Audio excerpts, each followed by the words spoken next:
السلام علیکم ورحمۃ اللہ وبرکاتہ۔ بسم اللہ الرحمن الرحیم۔ یہ صبح کا پیغام ہے اور میں سید صادق قاسمی اس وقت آپ کے روبرو ہوں۔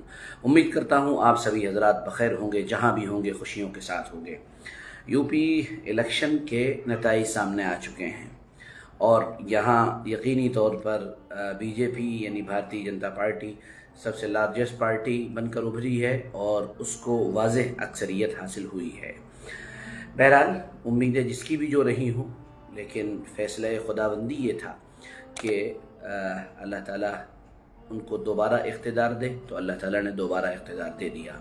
یقینی طور پر اس کے کچھ اسباب ہیں، اس کی کچھ وجوہات ہیں اور اس کے کچھ بیسک کاز اور اس کے بہت اہم ترین کچھ کارن ہیں جس کی وجہ سے وہ لوگ دوبارہ اقتدار میں لوٹے ہیں۔ ان سب باتوں سے بحث کیے بغیر میں صرف اتنا کہنا چاہتا ہوں آج کے اس پیغام میں کہ ان انتخابی اور الیکشن کے نتائج کے بعد ہم کو مایوس ہونے کی ضرورت نہیں ہے۔ کل بھی میں نے کہا تھا، آج بھی کہہ رہا ہوں، بالکل مایوس ہونے کی ضرورت نہیں ہے۔ کیوں؟ وجہ یہ ہے کہ میرا اور آپ کا یقین اللہ تعالیٰ کی ذات عالی پر ہے۔ اللہ کا جو فیصلہ ہوا ہے اور اللہ نے جو فیصلہ کیا ہے بالکل صحیح فیصلہ کیا ہے، بھلے ہی ہمیں سمجھ میں نہ آ رہا ہو کہ اس فیصلے کے اندر خیر ہے، بھلے ہی ہم نہ دیکھ پا رہے ہوں کہ اس کے نتائج آئندہ آنے والے دور میں کیا ہوں گے، تو پریشان ہونے کی ضرورت نہیں ہے۔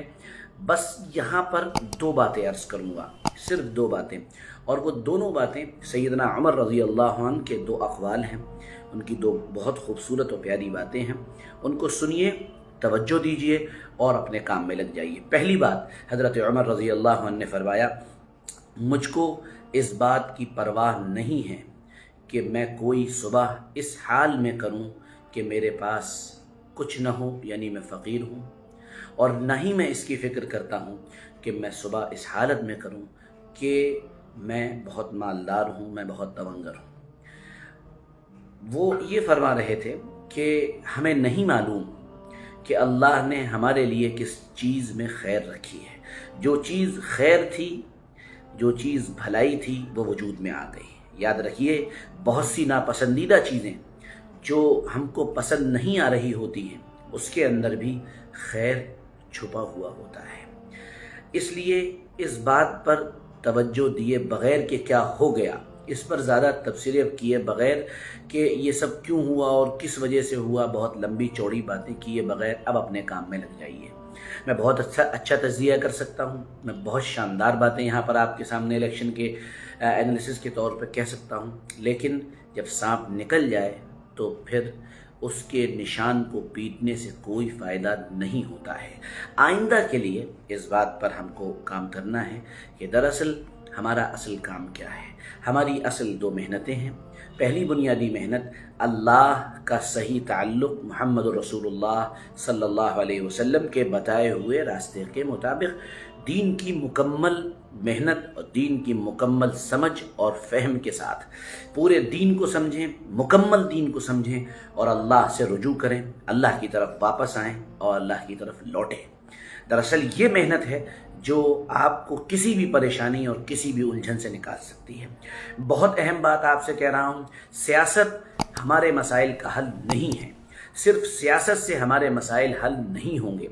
ہاں، یہ بات الگ ہے کہ سیاست کی اہمیت اور اس کی افادیت اور اس کے ذریعے سے بہت سے کام جو ہو سکتے ہیں، اس کا انکار نہیں کیا جا سکتا ہے، لیکن ساتھ میں یہ بھی کہہ دینا چاہتا ہوں، میں بار بار کہتا ہوں کہ سیاست صرف ہمارے مسائل کا حل نہیں ہے، ہم کو بہت سے الگ الگ محاذوں پہ کام کرنے کی ضرورت ہے۔ سماجی اعتبار سے کام کرنے کی ضرورت ہے، دوسری بات ہم کو تعلیمی اعتبار سے کام کرنے کی ضرورت ہے، تیسری بات ہم کو اپنے اخلاق پر محنت کرنے کی ضرورت ہے۔ اس لیے میں کوئی لمبی باتیں نہیں کر رہا ہوں، اشارے دے رہا ہوں آپ کو۔ پھر اس کے کرنے کے طریقہ کار کیا ہوں؟ اہل علم سے رجوع کریں، دانشوران کے پاس جائیں، ان سے بات کریں کہ اب ہمیں کیا کرنا ہے۔ اور دوسری بات جو میں آپ کے سامنے عرض کر رہا ہوں وہ یہ ہے، بہت صاف الفاظ میں، خدا کے واسطے آئندہ کچھ سال کر دیجئے، کسی کے خیر اس کے خلاف آپ اس طرح کے تبصرے بند کر دیجئے۔ آپ کے ان تبصروں سے، آپ کی ان ویڈیوز سے جو آپ دوسروں کے اوپر کرتے ہیں، کیچڑ اچھالتے ہیں، ان کی کمیاں نکالتے ہیں، ان کے میمز بناتے ہیں، ان کے اوپر بھدی اور خراب اور گندی ٹپڑیاں کرتے ہیں، اس سے بہت نقصان ہوتا ہے۔ میں حضرت عمر رضی اللہ عنہ کا دوسرا قول نقل کر کے آج کی بات کو ختم کرتا ہوں۔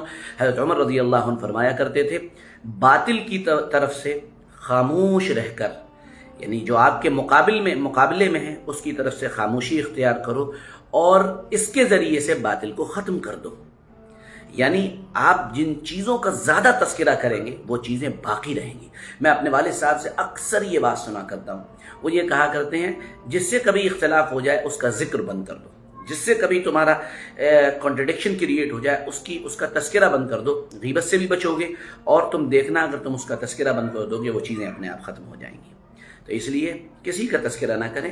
جنہوں نے محنت کی اس کارگاہ ہستی میں، اللہ تعالیٰ کا نظام و سسٹم یہ ہے، محنت کوئی بھی کرے، محنت جو بھی کرے، کوئی بھی ہو دنیا کا بسنے والا انسان، نتیجے سامنے آتے ہیں اور اللہ اسے بہت زبردست طریقے سے ریٹرن دیتا ہے۔ جنہوں نے محنت کی ان کو کامیابی ملی، اس لیے بالکل گھبرانے کی ضرورت نہیں ہے۔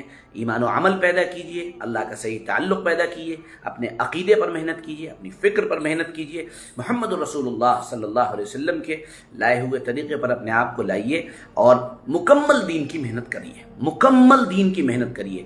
صرف چند نمازی پیدا کر دینا، چند ذکر کرنے والے پیدا کر دینا، تھوڑی تھوڑی دین کی کچی پکی تھوڑی تھوڑی معلومات ان کو دے دینا، اس سے پہلے بھی کبھی تبدیلی نہیں آئی ہے اور آئندہ بھی کبھی تبدیلی نہیں آئے گی۔ مکمل دین کی محنت کریے، خاموشی کے ساتھ، چپ چاپ، سائلنٹلی اپنے آپ کو امپروو کریے۔ میں نے بتایا 3 میدان ہے، سماجی میدان ہے کام کرنے کا، دوسرا تعلیمی میدان ہے، تیسرا تجارت کا میدان ہے۔ ان لائنوں پہ محنت کریے اور آگے بڑھنے کی کوشش کریے۔ اللہ ہم سب کو قبول فرمائے۔ بالکل مت گھبرائیے، یہ اللہ کا فیصلہ ہے۔ قل اللہم مالک الملک تؤتی الملک من تشاء، جسے چاہے وہ بادشاہت دے اور جس سے چاہے وہ بادشاہت لے لے، اور تعز من تشاء وتذل من تشاء، جس کو چاہے عزت دے، جس کو چاہے ذلیل کرے۔ اللہ کے فیصلے پر راضی رہیں اور خوش و خرم ہو کر ایمان و عمل کے ساتھ زندگی گزاریں، انشاءاللہ کامیابی قدم چومے گی۔ میں امید کرتا ہوں میرا آج کا پیغام آپ کو پسند آیا ہوگا، اسے لائک بھی کریں، شیئر بھی کریں۔ ساتھ میں یہ بات کہنا چاہوں گا، میرا یوٹیوب چینل ہے اس کو بھی سبسکرائب کریں، اور میری اس بات پر آپ کو اگر کوئی اعتراض ہے اکیڈمک انداز میں کمنٹ میں لکھیں، اس پہ جو بھی آپ کو اکیڈمک بات کرنی ہے مجھ سے کریں، انشاءاللہ میں اس کے لیے تیار ہوں۔ بہت بہت شکریہ، ہم پھر ملیں گے کل صبح، اجازت دیجیے، السلام علیکم ورحمۃ اللہ وبرکاتہ۔